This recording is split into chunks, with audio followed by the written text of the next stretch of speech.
And there's no constitution in the history of this planet that has been copied more, either almost verbatim or large chunks of, than the United States Constitution. The Constitution is 233 years old.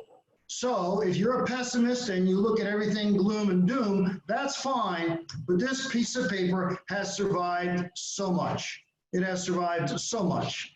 One of the things we're going to take a look at tonight is your questions. So please, if you have questions, Mrs. Fong let you know how to add those questions so that I can see them on the chat box. And around 7:20, I'm going to go to those questions. But give me the first 20 minutes or so and let me lay the foundation here. I would like you, when we're done our time together tonight, to be aware of the forest that you live in. And that forest consists of all kinds of trees with the name Constitution on them. They're all around us right now. And I'd like you to be aware of that surrounding. I'm sure many of you are at least aware of some of those trees and maybe even more than just a few. Some of these trees are the following. Right now, we are going through a census. That's not because we feel like finding out how many there are of us. That's mandated by the Constitution. No ifs, no ands, no buts. Every 10 years since the beginning of our nation, thanks to this Constitution, we do a census. If you're like me and you still send out letters by snail mail, we have a postal system. The postal system that you and I have used our entire lives was created by the United States Constitution. Right now in America, we have all kinds of protests going on. Those protests are, let's say, for civil rights and other issues as well. As long as you don't hurt property, as long as you don't hurt people, protests are as American as the apple pie. Protests are covered for in the First Amendment, the right to assemble. As long as it's peaceful, you're good to go. Let's talk about some other things about the Constitution. And again, I ask you to think of questions and use the chat box to put those questions up. And like I said, around 7:20, 7:25, we'll go to those questions. Tonight, we're going to take a look at all kinds of amendments that relate to civil rights. But let me give you the big picture first. The Constitution has 7 articles to it. The first article concerns the United States Congress.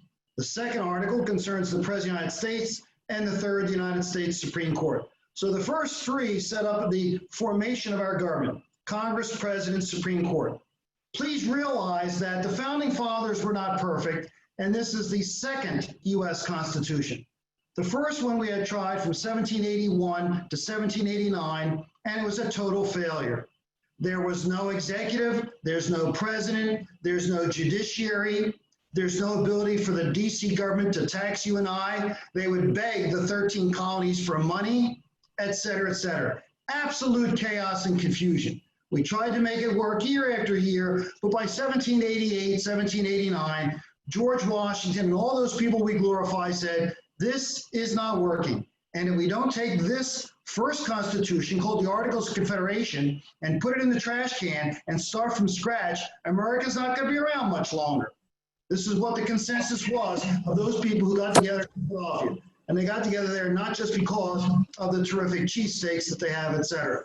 So they took the Articles of Confederation, which had failed after 8 years, and they came up with the Constitution we've had ever since, for a total of 233 years that we've had it. First article, Congress; second one, the President; third, the Supreme Court.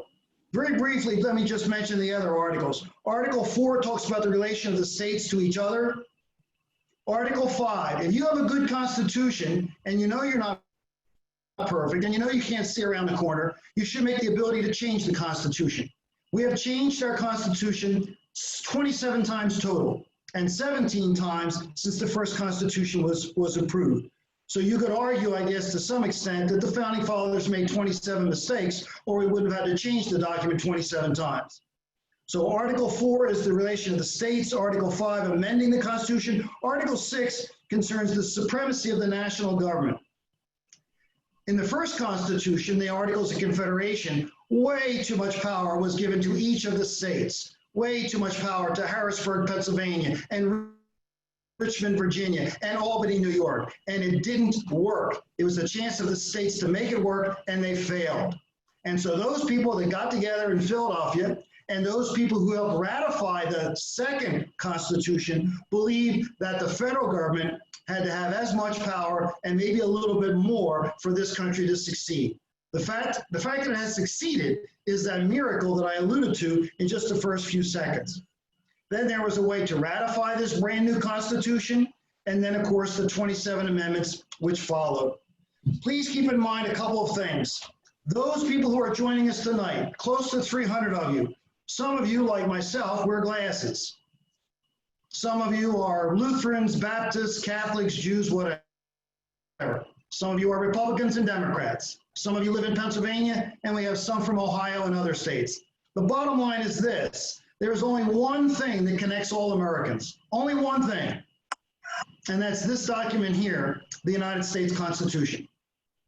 Please remember, if you have served in the military, Army, Navy, Air Force, Marines, if you're a politician, you take an oath. You don't take an oath to increase Social Security or increase Medicare. You take an oath to do one thing and one thing only, and that is to preserve, protect, and defend the United States Constitution. That's the only thing a president promises. He doesn't promise you there won't be a war on his watch or there won't be recession, just the fact that he will preserve, protect, and defend this piece of paper, which is the most sacred secular document in America today and has been for 233 years. Imagine when you're setting up a brand new government, the Articles of Confederation have been thrown to the side. How would you set up this government? What shape would it take? All you know is you don't want to repeat the mistake of the last 8 years with the Articles of Confederation. They decided, and I don't mean to be crude, but the Founding Fathers looked a little bit at power, since a lot of them were plantation owners and farmers. They looked at power a little like manure, and if you spread manure around, things will grow. But if you have it in one big pile, nothing's going to grow. So let's spread the power around. And so they spread the power around. The president has a third of that power. The United States Congress has a third of that power. And the United States Supreme Court has a third of that power. That's the way the Founding Fathers came up with a document, which is, like I said, for 233 years. I've been teaching now for close to a half a century, 49 years. And I'm always a little surprised when I go around the country, and this is the topic I'm teaching, that many people believe Thomas Jefferson wrote the Constitution.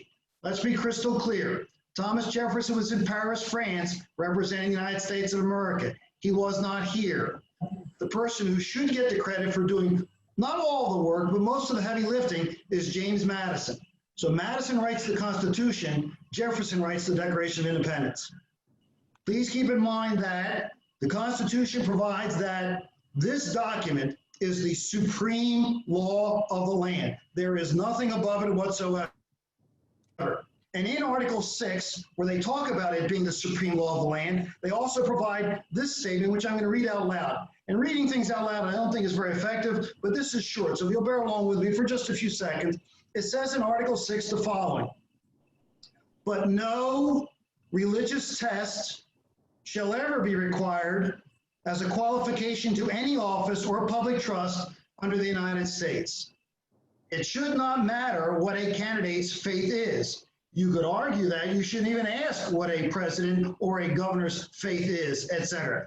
That's what it says in the Constitution. I live in Pennsylvania. You live in the other 49 states.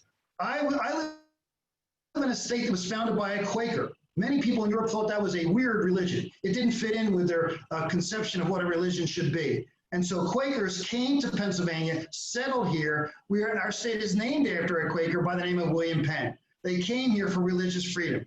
Is it any then surprise that they would include this clause which says no religious test shall ever be required as a qualification to any office or public trust under the United States? Sometimes I'm sure people wonder, the 300 of us that are gathered here tonight and other Americans as well, and that is, how does Congress have the right to pass such a law? Find it in the Constitution. I don't see it in the Constitution. Where do they get off passing such a law? I would argue to take a look at the Constitution. One of my big requests tonight is please read the Constitution. It's about 4,500 words. You should be able to read it if you read slowly like I do, probably in about an hour and a half. In Article 1, Section 8 of the Constitution, it says Congress has the power to pass all laws necessary and proper. Not some, all. It gives Congress the power to pass all laws necessary and proper. So, if you're wondering how in the world those people who are 65 and over right now in America can benefit from Social Security, and how can they benefit from Medicare, if you looked at the Constitution in a literal way, they can't. You show me where Social Security is mentioned in the Constitution. You show me where Medicare and Medicaid is in the Constitution. It's not there. It's never been there. It's not there now. It probably never will be. But Congress is given the right to, by this document, the United States Constitution, to pass all laws that they consider necessary and proper. That's a lot of flexibility. That's a lot of power. I honestly believe that when the Founding Fathers were writing this terrific document, they honestly believed that in the long haul, Congress would be the dominant of the three branches. I think they would be surprised, shocked, disappointed, amazed, whatever word you want to use, that we've come to the point in our American history, maybe since FDR in the 1930s, where the presidency has accumulated, rightly or wrongly, so much power, so much prestige, et cetera, et cetera. When the Constitution is written, most of the arguments, whether it was going to be approved or not approved, did not center around what is sometimes called America's original sin. America's original sin is sometimes called slavery. Well, if you're starting a brand new country and you're writing your second U.S. Constitution, do you really want to have the word slavery in there? It seems like a gigantic contradiction. And so what the Founding Fathers did, anytime they wanted to allude to slaves, they referred to them as, in quotes, other persons. So if you look through the document, the United States Constitution, you will not find the word slave. You will find the phrase other persons. Well, the big argument wasn't over slavery when they were approving the Constitution. The big argument was, are we going to have these amendments, these 10 amendments, the Bill of Rights from the word go, or are we going to have them soon thereafter? They decided to go immediately with the Constitution because there was agreement there, and within less than 2 years, they added on the Bill of Rights. I'm going to ask you, I have, let me see here, I have Edith, I have Pete, I have Gail, I have Cheryl, I have Harry, I have all these people that I can see on the screen, and many others I'm sure I can. How many people that I can see and that I can't see, how many people are going to vote for Joe or Donald on November 3rd? Vote, raise your hand high if you're going to vote for either Joe or Donald. Okay, almost everybody is raising their hands. There's not much of a third party. Well, let me share something with you that you can share with your neighbors, et cetera, et cetera. You're not voting for Joe, and you're not voting for Donald. No American who has ever lived has ever voted for President of the United States. None. Zero, zilch. You vote for electors, and they alone vote directly for President of the United States. I've never missed voting in a presidential election, but it doesn't matter. I never voted for the president. I voted for the 20 electors that come from the state of Pennsylvania. And the more people you have, the more electors you have, and so on and so forth. So keep that in mind. When you vote on Election Day, November 3rd, you're voting for electors. You're not voting for Joe. You're not voting for Donald. It's the way it has always been. It is now. Whether it's there forevermore, I have no idea. Please keep in mind that there's a number of things that are not in the Constitution. They've never been there, probably will not be in the future. Don't take my word for it. Take an hour, 2 hours at the most out of your life and read this piece of paper, which has given you and myself every right we've ever enjoyed since the day we were born. You will not find the word democracy in the Constitution. You will not find the word Christian, God, or Jesus in the United States Constitution. Don't take my word for it. Don't take anybody's word for it. Read the document. It'll take you less than 2 hours. It's only about 4,500 pages long. Another word you will not find in the document is the word privacy. That appears nowhere in the Constitution as well. And you say, well, you know, what protects my privacy? It is a accumulation. It is the Constitution in totality, which gives you and myself and most Americans since at least the 1920s this right to privacy. If you're taking notes or you have a good memory, these are the amendments you want to look at, which gives you and I the right to privacy. The 4th, the 9th, the 5th, and the 14th. The 4th, the 9th, the 5th, and the 14th. If you look at those amendments, you will never see the word privacy. If you put them as a bunch, you will say, my gosh, there's my right to privacy. Please remember, we learned this back in 8th grade or in high school or college or wherever. We have the 3 branches so that no branch gets too big for its britches. The Congress makes the law. The president, whether he agrees or disagrees, enforces the law. It is only the U.S. Supreme Court that says what the Constitution means at any time. You and I don't say what the Constitution means in September of 2020. President Trump doesn't say what the Constitution means. Congress doesn't say what the Constitution means. Only the 9 guardians of this sacred document do, and those are the 9 justices on the highest court of the land, the United States Supreme Court. Let me give you an example of something where they thought there was a right to privacy as well. And I try to use recent and practical examples when I talk about the Constitution. The year is 2014, 6 years ago. A man is arrested. He had his cell phone with him. You know and I know we put a lot of information on our cell phones. We put who we're cheating with as far as our other spouse is concerned. We put how we're cheating on the income taxes. We put all kinds of personal information on our cell phone. This person was arrested. The police searched his cell phone. They found incriminating information. He and his lawyer went to the Supreme Court. Let's be crystal clear. You don't tell the Supreme Court what to do.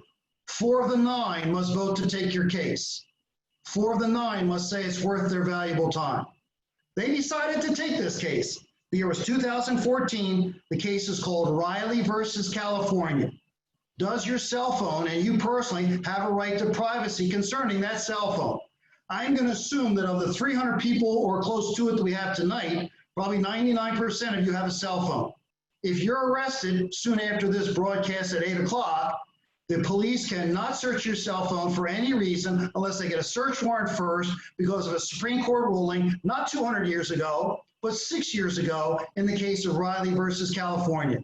That also reinforces this idea that there is a right to privacy. Please keep in mind a few other things as well. I buy a couple of newspapers every day. This is a headline in a national newspaper. House panel will investigate DeJoy, Postmaster General. I'm sure with this medium, it's not very effective. You probably can't read the headline, but that's what the headline says. How does the House have the power to investigate the Postmaster General? Because the Congress says so. Okay. Here's another headline. This was from a while ago. This goes back to 2019. It's the headline of 2 papers. Trump impeached. How does Congress have the right to do that? They have the right to do that when they impeached Bill Clinton because of the Constitution. They have the right to impeach Donald Trump, and they did because of the United States Constitution. And they had the right in 1868 to impeach Andrew Johnson and followed Abraham Lincoln. We've had 3 presidents impeached, all of them acquitted. Please be smarter than the average bear walking around the United States. Impeachment does not mean conviction. It means you were accused. Then the Senate votes, and if they don't hit 2/3, you walk. Andy Johnson walked, Bill Clinton walked, Donald Trump walked, and Donald Trump took the Washington Post and held it up, and it said President acquitted or something like that. One of the things that I hope that we'll talk about tonight is some of the new amendments that are being talked about right now. Right now, with the power of the Me Too movement and so on, we have talk of a new hope for an equal rights amendment. And that's one of the things I'd like to spend some time on now. How do you get a change to the Constitution? How do you add an amendment to the Constitution? What you do is you do the following. You must get 2/3 of the United States Senate to agree to your idea. That would be 67 senators out of 100. You need to get 2/3 of the House of Representatives to agree to your idea. That's 290 out of 435. And you need to get 38 state legislatures to agree to your idea. You may be saying to yourself, that's not an easy task to do, and you're absolutely right. But very, very soon, in the next couple of weeks, I'm going to turn age 70. In my 70 years, 6 amendments have been added out of the 27. So don't tell me it can't be done. 6 of the 27 were added in my lifetime, and I'm just about to turn 70. The founding fathers could have made it easier. They could have said 1/2 in that House, 1/2 in the Senate, 1/2 in the state legislatures. But obviously, how many times do you lift up your entire house to put in a new foundation? They believed if your idea was so wonderful and your friends said it was so wonderful and everybody thought it was great, you should be able to jump through those 3 hoops and get 2/3, 3/4. And if you can't, then maybe your amendment idea deserves to die. There have been 10,000 attempts to change the piece of paper that is the strongest piece of paper in the world, the United States Constitution. And out of those 10,000 attempts to change the Constitution, we have just 27 amendments. But that's the way you change it. 2/3 House, 2/3 Senate, 3/4 of the state legislatures. A couple of other basics, and then we're going to take a look at questions. And again, most of you, I think, are computer savvy. So again, you know how to put the questions so that they appear on my group chat box. And I'm sure Vicki can help you out, possibly to put some questions there as well. But let me mention at least one other thing, which I think is real important, and that is the following. What kind of government exactly do we have? You don't say when you said the Pledge of Allegiance your entire life and to the democracy for which it stands, you say to the republic for which it stands. We have a republic, okay? Not really a democracy. It is a republic. We have hired guns called politicians who do the voting for us. All of us don't have little gizmos on our computers where we can vote on every issue that comes down the pipe. What we have is a federal system of government. We have DC and Harrisburg, DC and Sacramento, DC and Richmond, Virginia. It is federal and state. A question that may pop in your mind is, well, what about city government? What about townships? What about local level and so on and so forth? It doesn't matter. They are creations of the state. The only thing that the Constitution talks about are those 2 levels. The fact that they only talk about those 2 levels means we only have 2 levels of government, the federal government and the state government, Washington, D.C., and your respective capitals. So please remember we have a federal system of government. Also remember we have survived many trials and tribulations. My gosh, if you go back to 1861, the boys from Pennsylvania are killing the boys from Mississippi, and the boys from Michigan are killing the boys from Alabama, to the tune of over 700,000 dead.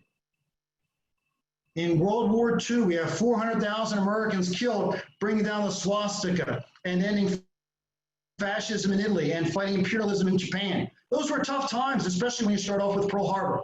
But through all of these trials and tribulations, the presidents come and go. FDR is gone, Harry Truman's gone. The Constitution is the one connection between the day it was affirmed until this instant and for a long time into the future. Something else to keep in mind is no constitution that I'm aware of in the history of this planet has a self-destruct mechanism. There is no self-destruct button that you can push to destroy the document. If you want to change the document, and it's a good constitution like ours is, then you go through those 3 hoops that I mentioned, 2/3 House, 2/3 Senate, 3/4 of the state legislature. And so the Constitution was clearly, let's say, on Lincoln's side when we go through the trauma of the Civil War, because we cannot, as a nation, nor any nation, survive with a Constitution where every once in a while when a group of states throws a temper tantrum, they can break off and say they're forming a brand new country called the Confederate States of America. No country with any constitution could survive if you allowed that kind of self-destruction of the own document. If you want to change it, what you need to do is you need to jump through those 3 hoops that we talked about. Let me take a look at some of the questions we have here for just a moment. Well, I'm a slow reader, so you'll have to bear with me a little bit here. The amendments that I'd like to take a look at here is the amendments which have increased, if you want the fancy word, democratization in American history. They have increased democratization. And let me call those off real quick, and then we'll take a closer look at them. When our nation began, and thank you so much, Mrs. Vicky Fong, we have this graphic there. It's a little crude, but again, remember, we're a 501(c)(3), so, you know, we're not, this is a nonprofit, nonpartisan, et cetera, et cetera. If you look at what you see on your screen here, there's a little dot in the middle of that, I guess you would call it a circle, although that's really not what it is. And when our nation begins, if you want to vote, that's fine. You just need to be white, male, age 21, and own property. If you don't fit those categories, white, male, age 21, and own property, have a nice day, you're not voting. So for decades after our nation began, the voters comprised, I don't know, 9, 10, 11, 12% of the total population. You have to be 21, you have to be white, you have to be a male, okay? After we go through the trial of the Civil War, where I already mentioned how much of a bloodbath that was, we're going to change the piece of paper the country's built on. And we're going to pass the 13th Amendment to the Constitution, which will abolish slavery forever. That's the 13th Amendment to the Constitution, passed in 1865. I'm sure there has to be one person out of 300 who's sitting there saying, abolish slavery. I thought the Emancipation Proclamation did that. You could argue that the Emancipation Proclamation, to some extent, was nothing more than a publicity stunt to get Europe to support our cause of keeping the country together and, more importantly, making people free. So the Emancipation Proclamation doesn't free any slaves in the border states. The Emancipation Proclamation, please read that document. That'll probably take you 5 minutes. It says, I'm freeing, as the Commander-in-Chief of Northern Forces, I, Abraham Lincoln, I'm freeing those slaves in southern states. Well, my gosh, if I'm General Stonewall Jackson or some other Southern general, why would I care what some failed politician in D.C. thinks called Abraham Lincoln? You would let it go in one ear and out the other. So if you are going to eliminate America's original sin, the Emancipation Proclamation, to use incorrect English, don't cut it. What you need is to lift up the entire House and change the Constitution which the country is built on. And so they passed the 13th Amendment. As you can see, this is a diagram, and it's a crude diagram, but I'm trying to bring home the point that the amount of people included in our democracy has increased and increased and increased. There's 3 amendments that are passed right after the Civil War and 710,000 dead Americans. The 13th I mentioned, gets rid of slavery. The 14th Amendment has been used in front of the highest court in the land more than any other amendment.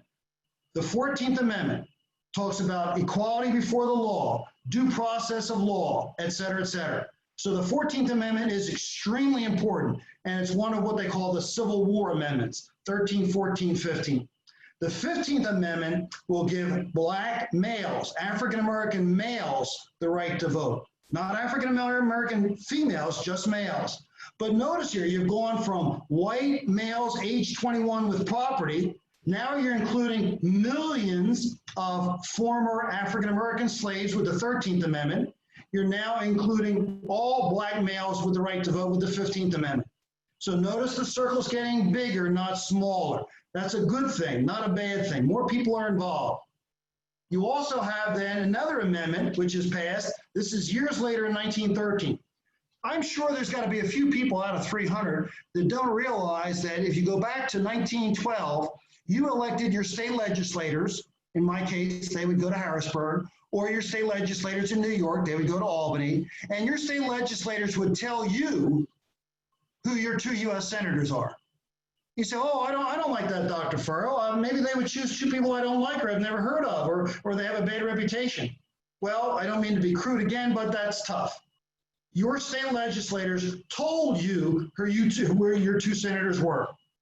Well, you had a group of people called the Progressives in the first 20 years of the 20th century who said, I have enough confidence in my fellow American to let them vote directly for United States senators.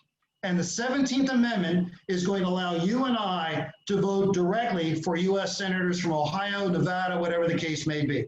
You notice the circle is getting bigger. We're moving away from white males 21 who own property.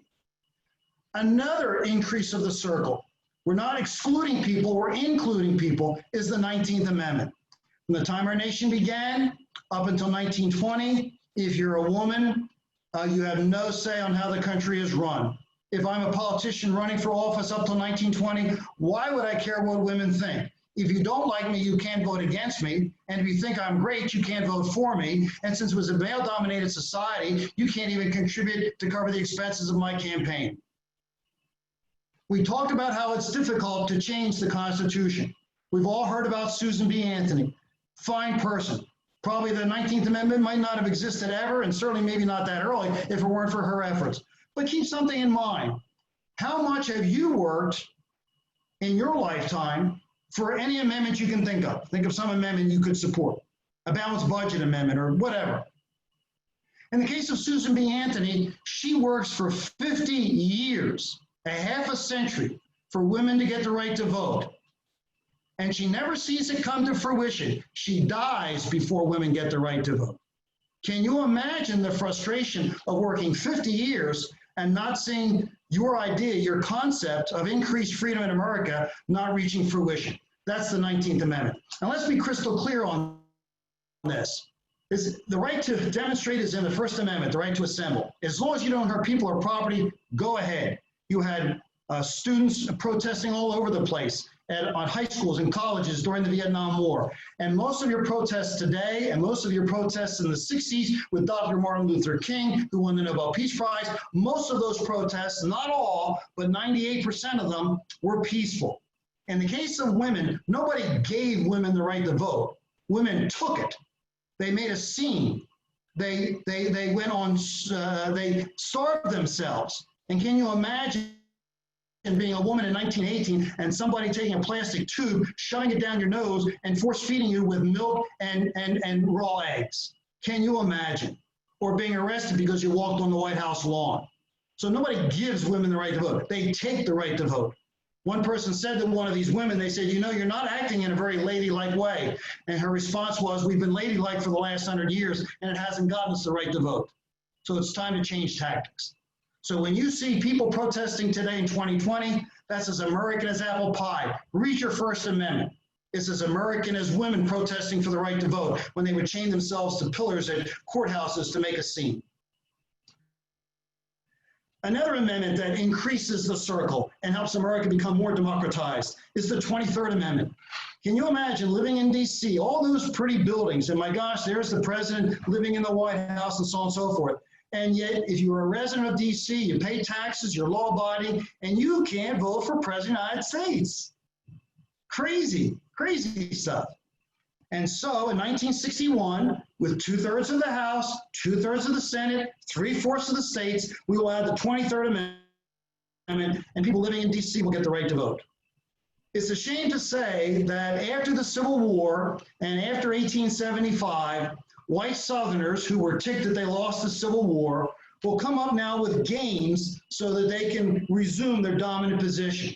They'll come up with literacy tests, which blacks always failed and white always got correct. They will come up with poll taxes. You will be charged money to vote, et cetera, et cetera. Anything to keep whites in the dominant position in the South. By 1964, my lifetime, and I would imagine a lot of your lifetime as well, people said enough is enough. You got 2/3 in the House, 2/3 Senate, 3/4 state legislatures, and we picked up this gigantic, wonderful country. We put in a brand new amendment, the 24th. That circle that you see on the screen gets bigger, and now there'll be more people able to vote because it's not going to cost them a dime. If you ever go to the polls and somebody charges you $1 or $200 or whatever, you want to get to your cell phone as fast as possible and call the FBI. It's a total violation of the 24th Amendment. In my lifetime, there have been a few wars. Probably the most controversial was the Vietnam War that led to those 59,000 names on that black marble wall in Washington, D.C. And so you had young men and young women going off to the jungles of Vietnam. They're 18, they're 19, they're 20 years old. Unfortunately, 59,000 of them are going to come back in body bags. But others may lose one leg, two legs, an eye, whatever the case may be. The idea was, people said, let me get this straight. My son could go off and fight in the Vietnam War at age 18, 19, 20, but he has no say as to who sent him there. The fastest amendment ever passed in all of U.S. history was this amendment here, the 26th, which lowered the voting age from 21 to 18. Imagine how long it would take you to get 2/3, 3/4. They passed the amendment lowering the voting age in 5 months. 5 months. It's the fastest amendment ever passed in all of U.S. history. At this point here, I'm going to ask Vicki to remove the graphic, and I'm going to go back and we'll take a look at some of the other questions we have here. Here's one, and why hasn't any country that has written a constitution since World War II have adopted a bicameral system like we have? Well, you know, different folks, different strokes, you know, one shoe size doesn't fit all. I think there's one state in America, I don't know if it's Nebraska or what state, they have a unicameral legislature. We chose to go with 2. There was an argument once the Constitution was written, and they were arguing on whether we should approve it or not. You had those who thought we should approve it, the Federalists. One of their big leaders was George Washington, versus the Anti-Federalists who thought we should make even more changes or go back to the Articles of Confederation, that failed Constitution. And a person visited George Washington and was making the argument for just one chamber, House or Senate. Why do we have both? It's redundant, it's silly, etc. And as they were sipping tea on the veranda of the Mount Vernon home of George Washington, they were served tea. The tea was quite hot, and the gentleman poured his tea into a saucer. And this person who poured the tea into the saucer, I forget the name of him, but at any rate, George Washington said to him, he said, let me ask you, you're for a unicameral legislature. Why did you just pour tea into the saucer? And the gentleman responded, so it would cool off. And Washington said, that's why we need 2 chambers. That's why we need 2 chambers. The House of Representatives is very responsive to us. Some people say it's overly responsive to us because every 2 years, every 24 months, they have to resubmit their job application and run for election. This coming November, it'll be Joe versus Donald, but every single House member is fighting for their lives to keep their job. In the case of the U.S. Senate, only 1/3 of the senators are up for grab on November 3rd, 2020. The Founding Fathers gave them a 6-year contract instead of a measly 2 years in the House. And in the case of the Senate, they're never all up for grabs at the same time, just 1/3 of them are. Let me see here. That's how Nikki Haley is trying to get term limits. I'm all for term limits. You could argue that we have term limits. We have term limits right now. I heard a person give a talk on that one time, and I thought, are you kidding? I'm not aware of any amendment that has term limits in it. The argument that the speaker was making was we have term limits in the sense if you don't like your House member or Senate member, you should vote them out. Why should we do the heavy lifting for you? Vote them out. But what we find out in poll after poll after poll is we ask American voters, do you believe in term limits? Absolutely, I do. Do you believe we need to get new blood down there in D.C.? Absolutely, I do. Therefore, on November 3rd, you're going to vote your congressman out. Oh, I don't know about that. He's one of the good ones. And then you wonder why we have the same people there time after time after time. Here's another one here. Can you comment on the expanding use of executive orders from Clinton through Trump as a way for the executive branch to assume power versus the other 2? In our history, are there other examples of the pendulum swinging this far? How does balance between the 3 branches get reestablished? Well, I would argue, yes, that the pendulum has swung too far towards the executive branch. It probably all began with FDR. There was the historian, Arthur Schlesinger Jr., who was the resident White House historian when John Kennedy was there, and he talked about the imperial presidency, the pomp, the circumstances, the parades, et cetera, all of that kind of stuff. It's going to depend on you and I backing up our Congress, supporting our Congress, supporting those people who are willing to reach across the aisles. One of the things which makes a democracy succeed is compromise. It's not a bad word. It's not a profane word. It's a good word if you want your democracy to be successful. Those kinds of people, if your House member and Senate member don't do those kinds of things, you might want to vote them out. Let me see, here's another one. Hold on just a second. I'm going to grab a swig. If you could do that.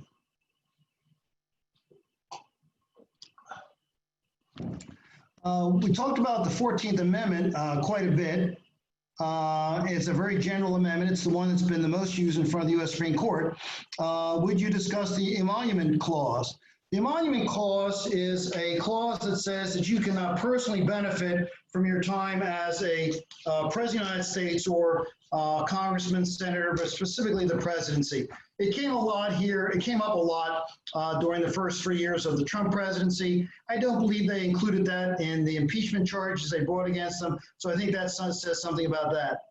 One person here says, what about the ERA amendment? As I held up before just a moment ago, I won't grab my newspaper again, but there's a chance maybe that there will be a reintroduction of the Equal Rights Amendment, and we will see that maybe reach fruition this time, which we didn't do last time. I'm going to move the questions up a little bit more. I have 5 assistants here because I don't even know how to turn a computer on, let alone make one cooperate. So, do you need me to move? I think I can. There we go. There we go.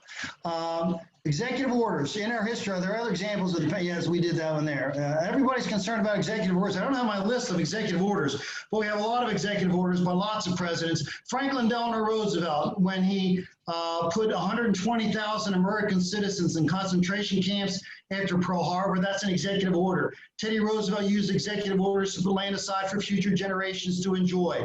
So executive orders were not invented by President Trump or President Obama. They've been around there a long time. They were challenged by a Republican congressman in the 1950s. It went to the U.S. Supreme Court, and the U.S. Supreme Court, the only people who decide what the Constitution says, they declared that executive orders were fine and they were constitutional. Let me see here. I think that takes care. Can we move this up a little bit more? Where's my assistants? I have 2 assistants here. Both are on coffee break, I think, for the time being. But anyway, while my assistants are coming to my assistants, let me mention a few other things which I think you'll find interesting about the Constitution. One is that there's lots of things that go on that we just assume are part of the Constitution, and they're not. Let me give an example of that. And it's been going on since 1913, and it doesn't need to go on. And maybe that's the end of the questions, I'm not sure. And there we go. Now we have a new batch. The State of the Union speeches. I've probably watched every State of the Union speech since I was maybe 10 or 12 years old. Presidents give them once a year. State of the Union, what's the condition of the country, et cetera, et cetera. People assume that that speech is mandated by the Constitution, and therefore they would be wrong. There is nothing in the Constitution that specifies it must be a speech. It does specify that once a year the president must share information on the condition of the country with the House and the Senate. Let me support that generalization with some specific facts. From 1809 to 1913, 23 presidents in a row never gave a State of the Union speech. So we went 113 years with no given speech as a State of the Union. That includes Abraham Lincoln, our greatest president. The president once a year must provide information to Congress. It says absolutely nothing about a speech. But leave it up to a professor who wants to have you listen to him talk. Woodrow Wilson resurrected the State of the Union speech, which had begun by George Washington, but then Thomas Jefferson was the first of 23 presidents who stopped giving it. So there is no requirement that a president must give on all 4 channels or 5 channels of TV stations, et cetera, a State of the Union. They must share information, but again, for those 23 presidents and for that 113 years, it was sharing information in written fashion. Some other things that we can say here, let me see another question here. What happens if our current census, because of COVID, does not get done? Will the time extended to get a real count? From Carol, how many countries have federal systems of government? How many countries are democracies? Okay, let's take a look at the first one. The first one was, will our census be accurate because of the COVID pandemic? I don't know. I think there's been talk about extending it and giving more time to get a count of how many of us live in this place called America. I would hope that would be the case, because the census is awfully important to come up with statistics which determine how much your town, your city, et cetera, get money to help build roads, repair bridges, school systems, hospitals, whatever the case may be. So I would certainly think it's a good idea to give them a little extra time. After all, the last time we had a pandemic, you'd have to go back to 1918. From a lady by the name of Carol here, she says, how many countries have a federal system of government and how many countries are democracies? Well, there are a shrinking number of democracies in the last 5 years. There's countries that used to be much more democratic that are much less democratic now. India was much more democratic and less so now. The Philippines were more democratic, less so now. So I'm sorry to say there might be some democracies that are on paper democracy, but in reality, they're a lot less free than they were 5 years ago. Something that, again, requires vigilance on your part and my part. That's one of the problems of a democracy. You can't rely on somebody else to do the job. It's a participatory sport. You have to be involved. Of all the democracies in the world right now, most are not like us. And that's fine. You know, different shoe size, different person, that's fine. Most democracies in the world use a parliamentary system, not a presidential system. So our nice neighbor to the north, which was the longest undefended border on the planet until 9/11, Canada uses a prime minister. Israel has a prime minister.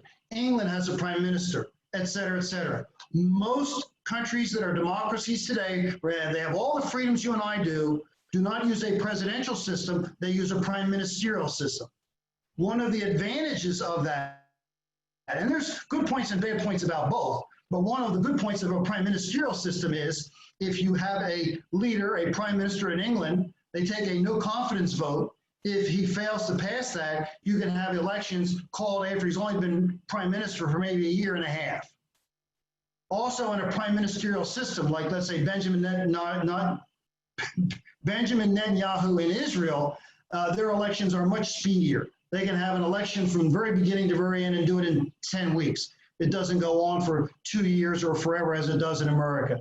So that was a nice question. So we still have democracies on the planet, less so than 5 years ago. Most don't use our system. They use a prime ministerial. We use the presidential. And again, different strokes, different folks, et cetera, et cetera. Let me take a look here. And what happens in the election results are disputed. Okay, we can take a look at that. All right. The census determines everyone is locked 435. Okay. Okay. Okay. Let's take a look at this. All women in America, African American women and Caucasian women, white women, get the right to vote starting in 1920. So let me take care of that question very quickly. But let's go back to this question concerning the Electoral College here. What if the number is deadlocked and so on and so forth? I'm not sure we can do justice to the Electoral College in the time we have remaining, but it is awfully important. We've already established the fact that you and I have never voted directly for president in all of American history. Nobody ever has. So very quickly, here's how it works. There's a total of 538 electors. To be elected president, you need 270 out of that 538, just one over half, and you are the president of the United States. If you take the states and you list them from the most electors to the least, the number one state that has the most electors is California, then New York, and then I think it goes Texas, et cetera, et cetera. If you are able to carry the 11 states with the most electors, you hit 270 and you are president, even though every voter in the other 39 have voted against you. So you don't need 25 states, you don't need 13 states. All you need to do is carry the top 11 with the most electors and you're in as the president of the United States. Please remember we've had 5 presidential elections where the person who had the most votes lost. But that's the rules. If you believe that the Electoral College system is flawed, if you think it should be changed, let's go back to Susan B. Anthony, who took 50 years to get the 19th Amendment. What you have to do, and anybody who agrees with you, is get involved and start tomorrow morning, not for this election, that's way too late, but for the election of 2024 to get a new amendment to the Constitution. You'll need 2/3 in the House, 2/3 in the Senate, 3/4 of the state legislature. It is daunting. It can be done. We have 27 amendments, and 6 have been passed in my lifetime, and I'm just a couple weeks short of age 70. Okay, let's go back to the Electoral College. 538 total. You need 270. In the case of the Electoral College, it's probably going to be Joe or Donald are going to get 270. The only time it gets a little hairy is when you have a third-party candidate and you're dividing up the pie 3 ways instead of 2. And so therefore, in my lifetime, there were 2 examples where we had a big scare. One was 1968, where George Wallace did well. He carried 5 states. He earned electors, but not enough to stop Nixon from winning the election of 1968. If you want another example where we had a little bit of a scare, Are we going to have confusion? You take a look at 1992. You had Bush Sr., the current president. You had the challenger, Bill Clinton, and you had a guy from Texas by the name of Ross Perot. Ross Perot in 1992 finishes one of the best third-party finishes in all of U.S. history. He got something like 20% of the vote. Millions of people voted for him. But here's the clincher. Even though he was popular and he and TR are the two best third-party finishes in history, he did real well, but he didn't carry one state. And if you don't carry any states, you don't get any electors. So nice job, Ross Perot, but that's the number of electors you had, 0. George Wallace in 68 didn't get the percentage of voters that Ross Perot did, but at least he carried states, and states equal electors. Teddy Roosevelt in 1912 carried states, that equals electors. So most likely, come election day, I don't think Kanye West, I think that's a bit of a joke, etc. I don't think we have a serious third party here. You're going to divide the pie up into two slices, Donald or Joe. Keep in mind this, however. We are not known for our patience in America. We want everything yesterday. We want it now. We want it immediately, et cetera, et cetera. Your lifetime and mine, although you may have forgotten this, but again, I deal with this all the time. In the 2000 presidential election, we had all this confusion down there in Florida. Who won? Should we keep on counting the ballots? It then went to the Florida State Supreme Court, and they decided, keep on counting the ballots. Bush was not satisfied. That's his right. That's his right. Bush and Gore battled it out in the courts. Donald and Joe, they battled in the courts as well come November 3rd, 2020. So then went to the U.S. Supreme Court. Nobody rushes to the Supreme Court. They did put it in the express lane, but you're not going to rush into their decision. They have as much power as the president of Congress. You didn't know who won between Gore or Bush Jr. in 2000 until a month and a half or 6 weeks later. So if we have the kinds of chaos and confusion people are talking about on November 3rd, 2020, which we may, I have no idea, I would argue that we should exercise a lot of patience. We already have done this in my lifetime, I would imagine most of your lifetimes, in the sense that you didn't know who won in 2000 until 6 weeks later. When the court handed down its decision, we will stop recounting the ballots in Florida, and if you stop recounting the ballots, George Bush Jr. carries the state of Florida. He gets the 270. He's the president of the United States, fair and square. We've had it happen many times in American history. But if you want to get a little complicated, let me throw this past you. 2 times in American history, we've had a presidential election that did have a strong third party, so strong that neither of the candidates had the magic number of electoral votes needed. You'd have to go back to 1824, all the way back. It's Andrew Jackson, John Quincy Adams, and some third parties. But the third parties did well enough to deny Andrew Jackson, who had the most popular votes, and he had the most electoral votes, but not the magic number needed, the presidency. What happens then? Well, you know, we have contingency plans for these kinds of things. It's already happened twice in U.S. history. If neither candidate gets 270, which is unlikely since there's no third party this time, basically, it then goes to the House.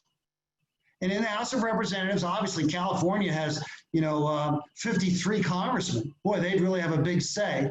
The Founding Fathers, looking into the future, I can't look past next Thursday, looking into the future, they said, no, each state in the House is only going to get 1 vote. So Rhode Island gets 1 vote, Pennsylvania gets 1 vote, Nevada gets 1 vote. So you'll have 50 votes, and whoever gets a majority, 26 out of 50, is then the President of the United States. That's exactly how it worked in 1824. So here's Andrew Jackson, most electoral votes, most popular votes, and he's denied the presidency. A deal is made in the House, and John Quincy Adams wins the presidency. They called it the corrupt bargain. And boy, oh boy, were Jackson's people furious. They waited the 4 years till the next election, and then Jackson won 2 terms in a row. So do not believe that we don't have contingency plans for these kinds of scenarios. Obviously, if you go too far and we start arguing about how many angels can you fit on the head of a pin, no, we're maybe not ready for that, but we are ready for a lot of things. Let me take this just a little bit further, because these what-if questions stretch the mind. Suppose, let's say, that we have 3 parties running, nobody gets 270, it goes to the House, it's already happened twice, And in the House of Representatives, they get the fighting and bickering and stuff like that, and they can't make up their mind who the president should be, and we have to swear somebody in 24 hours. What happens? We got that base covered too. If the House of Representatives cannot choose a winner between Donald Trump, Joe Biden, and a strong third party person, which doesn't exist, it then goes to the current line of succession. So that means you would go from the first person in line after the president and vice president, and that would be, anybody? Thank you so much, Nancy Pelosi. Then after Nancy Pelosi would go to the president pro tempore of the Senate, that I think is Grassley from Ohio, and then you would go through the cabinet. So we even have that base covered as well. So one of the things I think helps, if you're familiar with the Constitution and familiar with American history, is you don't run around and feel the sky is falling all the time. One of the things about knowing your own country's document that it's built on, the Constitution, or knowing American history, is you're more calm, you're more level-headed, and I would argue, most importantly, you're more optimistic. We're going to be starting to wind things down here. Let me take a look here real quick, see if there's anything we can do real quick. Thank you so much.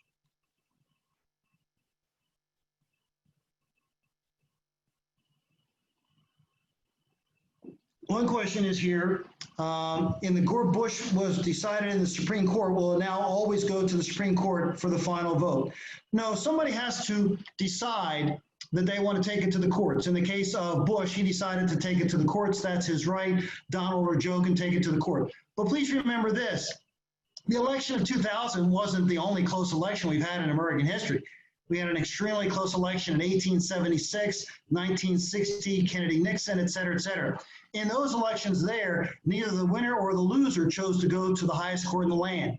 And remember something else that I alluded to earlier. You don't tell the court what to do. So when this election is over, if Donald Trump wants to go to the Supreme Court or Joe Biden wants to go to the Supreme Court, they can try that. But 4 of the 9 must think it's worth their valuable time. Many Supreme Court scholars maintain that the Supreme Court in 2000 made a mistake that they had never made before. In all the other close elections where one candidate or the other tried to go to the highest court said, we're not dealing with it. You're big boys and girls. I'm sure you'll sort it out between now and January 20th.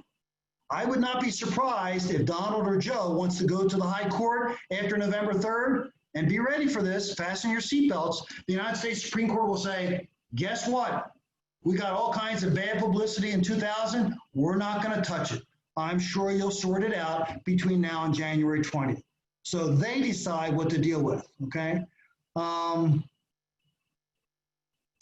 There was a vote just this past year. History is always changing. The Constitution is always getting new interpretations. There was a court case this past year involving the Electoral College. And it came out of 3 states out there on the West Coast. And the question was, can you require electors to vote the way their state went? This was just this past June. The Supreme Court decided that the state laws out there on the West Coast where they fine you money and put you in jail if you don't vote the way your state went are totally okay, including find a replacement for you in 5 seconds. The people were surprised the Supreme Court decided that just a couple of months ago in June. They were very, very surprised at the vote. The vote was 9-0. So if you're an elector from this past June on, you better vote the way your state did, because some states now have laws where you spend some time in jail, 30 days, you're fined a couple $100 or a couple thousand, but most importantly, you will be replaced in milliseconds with somebody who will vote the way Pennsylvania, Virginia, whatever the case may be, went. We're going to sign off here officially. I don't know if we can keep the group chat line up here, and I'm going to maybe answer some of these questions. These people have been waiting patiently. Please let me mention to you, October 6th, the topic is the president, the court, and the interaction with the Constitution. October 26th, it's going to be all on you. All we'll do for 60 minutes is answer your questions. So October 6th, it's the interplay of those 2 branches, president and court and the Constitution. October 26th, it's all questions and answers. I thank you so, so much for joining us. All right.